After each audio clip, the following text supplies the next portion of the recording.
Boker Tov. Today's daf yomi is Bava Basra daf pei daled Bava Basra 84, but we're going to start on pei gimel Bava base 2 lines from the bottom with Rav Chisda. So our Mishnah had stated that if a person sold him good wheat and it turned out to be bad wheat, that the purchaser is able to go back on this deal. And if he sold him bad wheat, it turned out to be good wheat, that the seller is able to go back. So Rav Chisda explains the scenario that our Mishnah is referring to. It says Rav Chisda, 2 lines from the bottom on 83b, Amar Rav Chisda, Machar Shava Chamesh B'Sheish. Hooker. So Rav Chisda gives us a different scenario. Let's say a person sold something that was worth 5, but he sold it to him for 6. So we have to take a step back and remind ourselves about the laws of Onah that we learned in Parakazav, that if you do price fraud by 1/6, then that's called Onah, and then the price fraud has to be returned. If it's more than that, the sale is canceled. So says Rav Chisda, let's say in this case you sold something that was worth 5 for 1/6. I mean, you did the definition of price fraud, but hukar. But then afterwards, the object that you sold went up in value. But Amar al Shmona now is worth 8. So now who was defrauded? Not the purchaser, but the seller. Is the seller able to get his money back? Minis ana, under these circumstances, who is the one who's defrauded? The lokeach, the purchaser, because at the moment of the sale, the purchaser was the one who was defrauded. So therefore, lokeach yochol achzar bavo mocher. Therefore, the purchaser can renege on the deal and not the seller. Velo mocher, the seller can't go back. Why? We're on the top of 84a, because the purchaser can say to the seller, if you hadn't defrauded me, you wouldn't be able to go back. I mean, to say the sale wouldn't be able to reverse, except for the fact that you were the one who defrauded me. That's why I can go and get my money back, the extra amount that I paid. But hashta do nisan, but now that you did, you're the one who got paid. You're the one who paid or sold it for the wrong amount, but you're the one who did the onah. Matzis hadrisbach. Do you think because you did this onah, you can go back on it? You can't go back on it. This is a case of chot and niskar. Somebody who sins isn't able to get a benefit as a result of this sin, and so therefore, in that case, the seller, even though he's now sold it for too little money, he can't claim onah. The Tani Tuna, and indeed we have the Mishnah says this basic idea. Yafos v'nimtzos raos. Ukeach yachol achzarbo. Let's say he thought he was buying good wheat, it turned out to be bad wheat. The purchaser could go back, mocher, but not the seller. So that's the first scenario that Rav Chisda says. Rav Chisda gives us a second scenario of Amar Rav Chisda machro sada sheish bechamesh. In this case, the seller was the one who suffered the price fraud because he sold something that was worth 6. He sold it for 5. So he undersold it by 1/5. But now the price, after the initial sale, the price went down, the value actually went down. Amdu al Gimel, and now was worth only 3. So minis ana, who is the one who had price fraud in this case? The mocher is the one who was tricked. Mocher yachol achzar, the mocher is able, the seller is able to go back. The lolokech, and not the purchaser. Because the seller can say to the purchaser, if you went into the price fraud against me, you wouldn't be able to go back. Hashta matzis hadrusbach. Now that you did the no, you want to be able to go back. The Tani Tuna, and this is indeed the case of our Mishnah, where we say Rose, he thought he was selling him bad wheat, but it turned out to be good wheat. The seller can go back and not the purchaser. So Gemara says that these cases of Rav Chisda are really right on point to the Mishnah, so much so that it's obvious. And it's so obvious, why would Rav Chisda have to tell us that? So that's the Gemara's next question. My Kamashma, what's Rav Chisda even teaching us here? Masnisani, this is an explicit Mishnah. That if you thought you're selling good wheat and the purchaser got bad wheat, the purchaser can go back. Or if the seller thought he was selling bad wheat and it turned out to be good wheat, the seller can go back. So the Gemara says, "My kamashal masnisani." The Gemara says, "No, even masnisin. If it was just from our Mishnah, Havamina might have thought Dilma de Rav Chisda travayu matu hadrabei."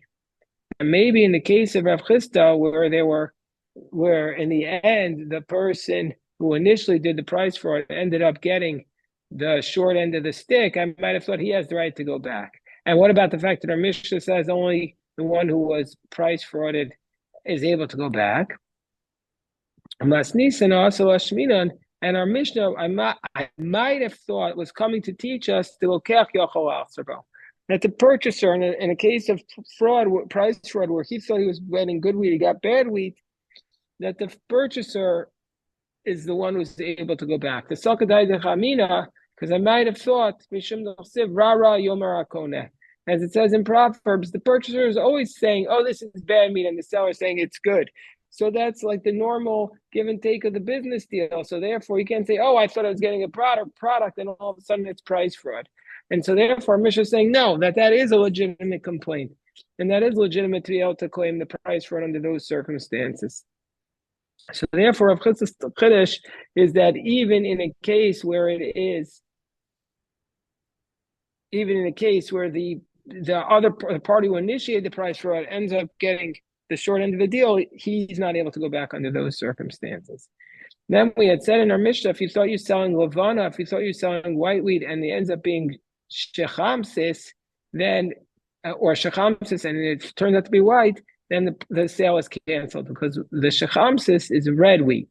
The Rashbam says there's only two types of wheats, the white wheat and the red wheat. So it says Papa Midikatani Levana, from the fact that our Mishnah talks about white wheat, Shema Minah, we see from here that the Shechamsis is red meat, and therefore Hai Shimsha, this teaches us that the word Shechamsis comes from the word Chama, so it teaches us that the sun is Sumakti.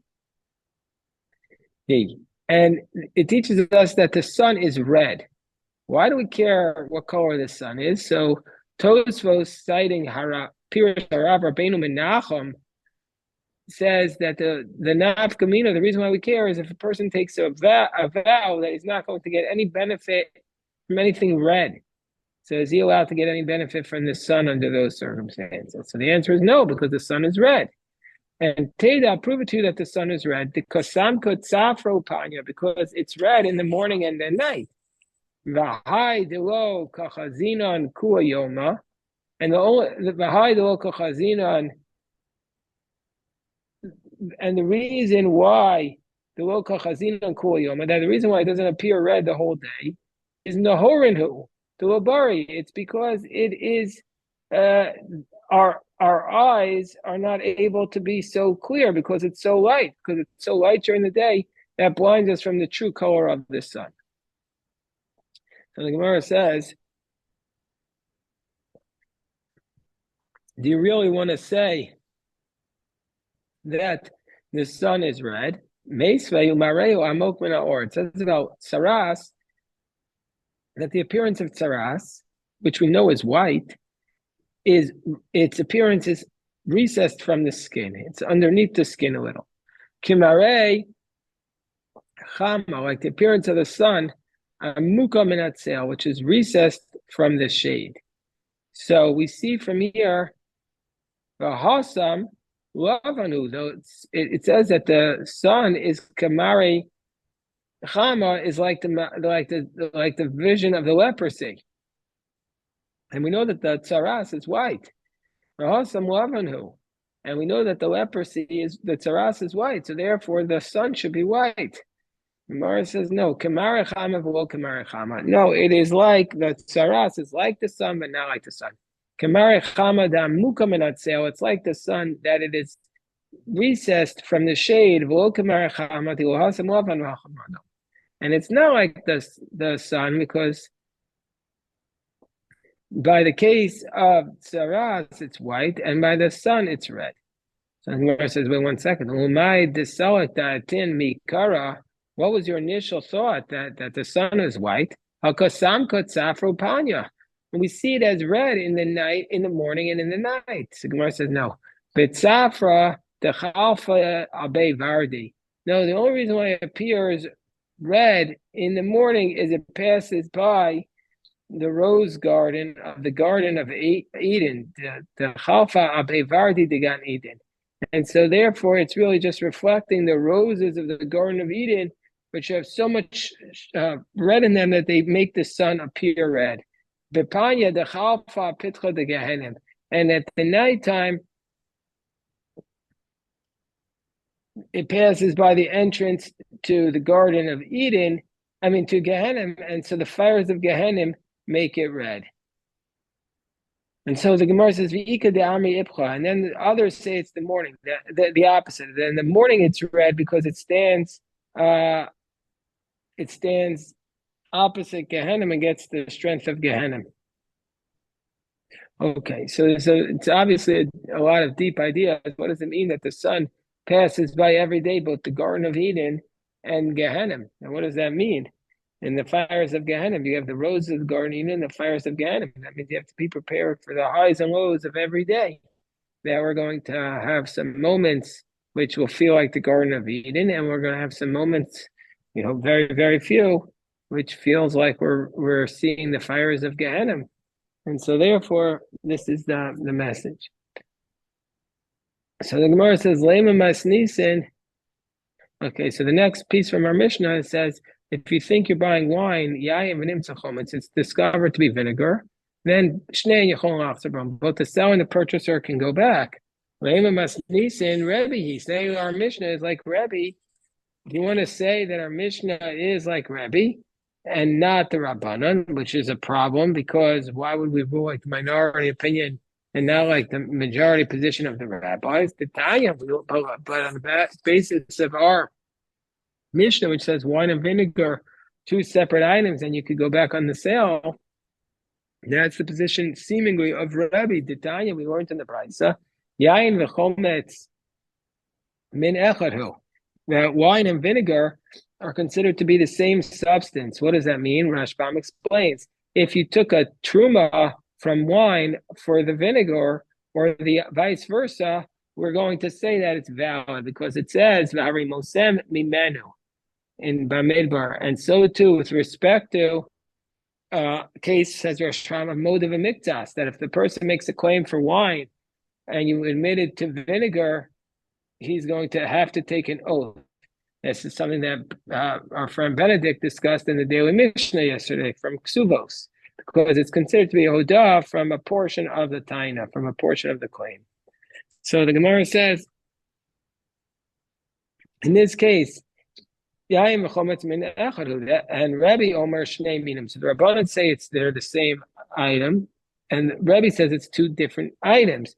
And so therefore it must be that our Mishnah is like Rebbe and not the Rabbanan. So the Gemara says, no, afilu tema Rabbanan. You could even say our Mishnah is like the Rabbanan. Ad kan l'polig Rabbanan away the Rebbe. When did the Rabbanan say it is the same item? And argue with Rebbe, says this too. Only with respect to Meiser and Truma. That's what the Rabbanan say it's the same item. Ukid the Rebbe Ilah, the Amar Rebbe Ilah, Minayla Torah Min Aral Yafa. So Truma, that if you took a tithe from something inferior and something superior, it's going to be a valid tithe, as it states. Now that you shouldn't do that because then you're going to have a sin, which means to say, if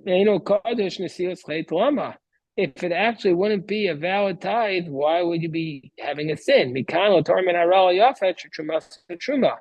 see from here that if you take a tithe from the inferior to the better product, it's going to be a valid tithe. So therefore, it's only with respect to that the Rabbanan say it's the same item. With respect to commerce, you can't sell something in the store and call it wine, but it's really vinegar. The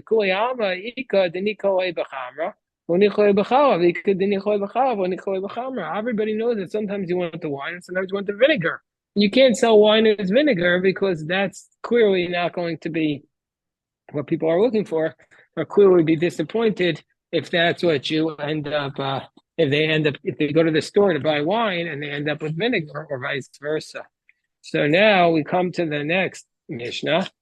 That is the mission. We're going to go into a subject of kinyanim again to remind everyone what's a kinyan. A kinyan is the formal moment of transaction of where something changes possession from one person to another. So hamocher peros, so somebody who's selling fruits lechavero, he's selling the fruits to his friend. Mashach mother, the person who's pulling the fruits, who's purchasing them, pulled on them, but he didn't measure them out. So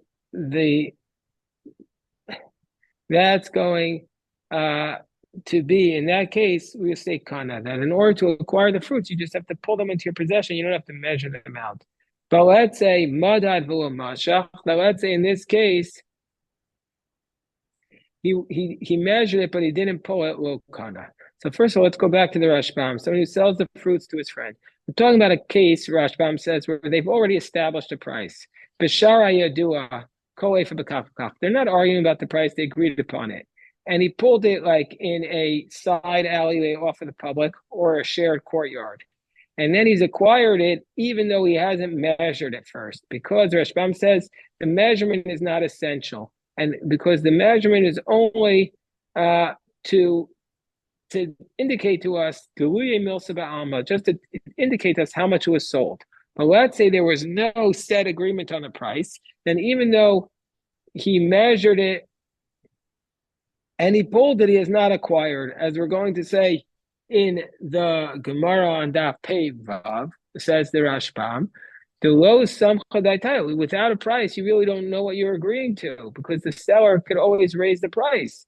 And so therefore he could say, I thought I was buying it for cheaper. So therefore there has to be a set price in this case. But if he measured it out, but he didn't pull it, then he has not acquired it. And Rashbam explains the scenario here is where we're talking about a case where he counted it out in the utensil of the seller, and then he placed it on the road of the alleyway.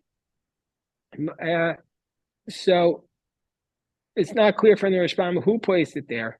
So some are of the opinion that even if the purchaser picked it up, since he wasn't intending to acquire it with that action, it's not considered an acquisition. Or we could say, no, the purchaser has not done anything. The seller counted it out and placed it on the ground. But if it would be placed into the utensil of the purchaser, then it would be a valid acquisition. So that's what the Gemara is going to say. So here we're still talking about where it's in the utensil of the seller. He measured it out, but he didn't pull it. Well, the purchaser has not acquired it. So let's say the purchaser is smart and he wants to acquire it. Then he can rent out the place of the seller, and so therefore,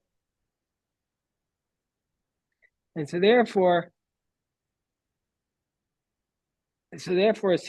acquiring whatever's in his courtyard, and so therefore he's acquired it.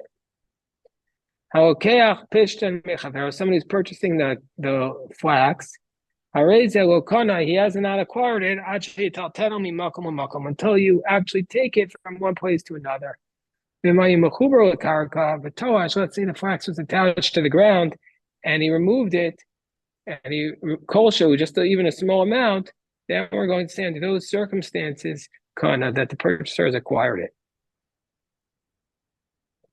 So Amar Rabbi Yasi, Amar Rabbi Yochanan, Madad v'hiniach hagabe simta kana. And let's say the person sold the utensils and the seller put them on the simta, then the purchaser has acquired it. Meaning to say, what's a simta? A simta is a alleyway off of the public domain where both the seller and the purchaser have access to, but it's not a private domain. Nobody owns it, but it is public, but it's not as public as a public thoroughfare. So let's say the seller measured it out and placed it down on the simta. Then Rabbi Asi says the name of his Rabbi Yochanan that the purchaser has acquired it. So says Rabbi Zera to Rabbi Asi, I don't understand. Shema lo shama Rabbi ela b'modeh l'tol kupaso. Said, why has he acquired it under these circumstances? The seller has placed it into the simta, you want to say the purchaser has acquired it under those circumstances. Maybe Rebbe only heard this statement. Maybe Rabbi Asi only heard this from Rabbi Yochanan in a case where it was placed into the utensil of the purchaser. Maybe that's where he heard that the purchaser has acquired it. Now where it's placed in the alleyway. So Amrulay Dami Haimer. So when Rabbi Asi heard Rabbi Zera's question, he says, Dami Haimer Rabbanan Kidlo Gamri Inchi Shmaita. Oh my gosh, he was a very sharp comment. He says, it seems to me like Rabbi Zera is like one of those Torah scholars who has not studied anything. Madaru toch kupaso, if the seller put it into the utensil of the purchaser, do we actually even need any statement of Rabbi Yochanan? It's obvious that under those cases, the purchaser has acquired it. So therefore, again, Rabbi Asi has said that the chiddush of Rabbi Yochanan is that even if you place it in the alleyway, if the seller places it in the alleyway, the purchaser has acquired it. And Rabbi Zera was astonished by this. He said, how can that be? You have to place it in the utensil. And Rabbi Asi says, no, that's what he said. So kibla minei olo kibla minei. Did Rabbi Zera accept his teaching of Rabbi Asi that that's the position of Rabbi Yochanan or not? So tashma. We could bring you a proof because Rabbi Yochanan's Rebbe was Rabbi Yanai. So we assume that Rabbi Yochanan said like his Rebbe. Tashma, the Amar Rabbi Yanai, Amar Rebbe, that Rabbi Yanai said in the name of Rabbi Huda Nasi, Chatar Shutfin Konin Zemizeh, that if you're in a courtyard and you share it, you could acquire from each other. And that's like a simta. Simta is a shared courtyard because both people have access to an ownership of it. And my lab don't really want to say in this case, agave karka, that even though they put it on the ground, we assume that you just need to put something on the ground there and the other person has acquired it. And so therefore, this is exactly like the case of the simta.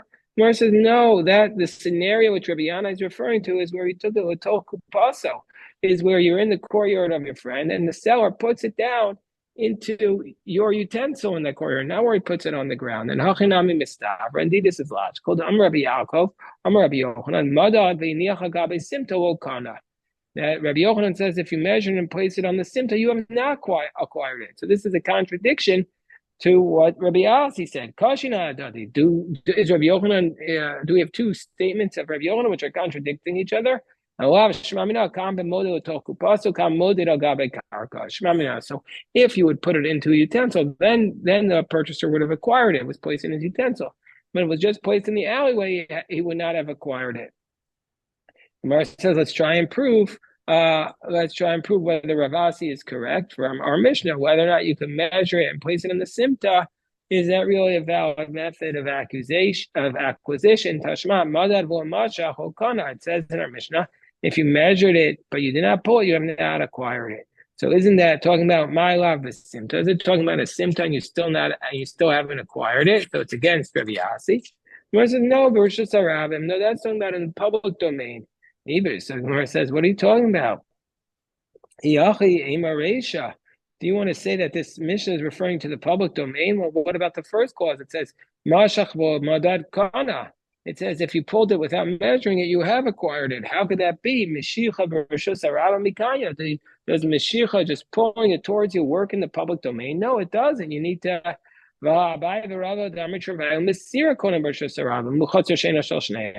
Meshicha kona b'simta v'chatzor sheishal shneim. Rabbi and Rabba both said, we had this back on Daf Ayin Daled, that if it's in the public domain, Meshicha doesn't work. Only Mesira, handing it over, works, not pulling it. And also, if neither one of them owns the courtyard, then Meshicha doesn't work. Only Mesira works. But if both of them own the courtyard, or if they pick it up, that actually works. So we see that we're not talking about the public domain. So how could you say that this is a case of the public domain? And yet we say that Medida does not work. So it must be talking about a simta. So the Gemara says, no. The Gemara says, my mashach nami dikatani. What does it mean when it says mashach in our Mishnah? It's not talking about Mashiach in a public domain. It's talking about Merishus Harabim Simta. It's talking about from the public domain to the side alleyway. That's what we're talking about when we say that it works. So that's what we're talking about. If that's the case, ema safe, am I a pikach sochars mekoman? If you want to say that we're talking about in the uh, that you pull it from the public domain into the alleyway, if that's the case, what about the next clause? It says if he was smart, he would rent out the place. And if you were say we're talking about a public domain, Iman Agar, who would he be renting it from? So the Gemara says, no, this is what it means. If he has the permission of the owner, then if he's smart, he'll rent out the place of the owner who wants to sell its courtyard, and then he'll be able to acquire it under those circumstances. So we can go on a little bit, but let me just stop the recording here. If anybody has any questions, happy to address, and we'll go on a little bit.